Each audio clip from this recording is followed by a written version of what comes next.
আজকের টপিকটা যেমন আছে মাল্টি ভাইব্রেটার, এটা প্র্যাকটিক্যালি হয়তো তোমাদের কোনো প্র্যাকটিক্যালি রিপেয়ারিং ছাড়া বা প্র্যাকটিক্যালি তার সেই সার্কিটটা সার্ভিসিং ছাড়া এমনি থিওরিটিক্যালি যেটা পড়তে বা বুঝতে হয়তো বোরিং লাগতে পারে, কিন্তু এটা প্র্যাকটিক্যালি এগুলো এক একটা প্রত্যেকটা খুব ইম্পর্টেন্ট টপিক। আমাদের শরীরের বিভিন্ন জিনিস যেমন প্রত্যেকটা অঙ্গ প্রত্যঙ্গই খুব ইম্পর্টেন্ট, একটা না হলে আর একটা অন্য অন্য কোনো ফাংশানে অসুবিধা হয় বা আমাদের দৈনিক চলাফেরা কাজ করতে অসুবিধা হয়, তেমনি ইলেকট্রনিক্সেও প্রত্যেকটা জিনিস একদম ইম্পর্টেন্ট।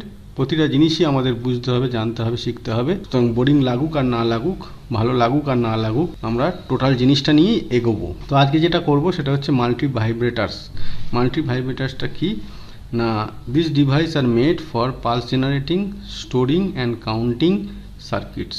কাউন্টিং সার্কিট কাকে বলে না, কাউন্টিং সার্কিট হচ্ছে যেমন ঘড়ির যে 60 সেকেন্ড পর 1 মিনিট হবে, 60 মিনিট পর 1 ঘন্টা হবে, এইটা যে মেনটেন করা হয় এটা হচ্ছে কাউন্টিং সার্কিট দিয়ে মেনটেন করা হয়। পালস জেনারেট করে, মানে 60 সেকেন্ড হয়ে যাবে, তাহলে ওখানে 1 যোগ হবে, তারপরে ওইটা 60 মিনিট হবে, 60 মিনিট পর ওখানে একটা 1 যোগ হবে, এরকমভাবে চলতে থাকে, সেটাকে কাউন্টিং সার্কিট বলে। যাই হোক, সেটা ডিজিটাল সার্কিট করানোর সময় ডিটেলসে করাবো।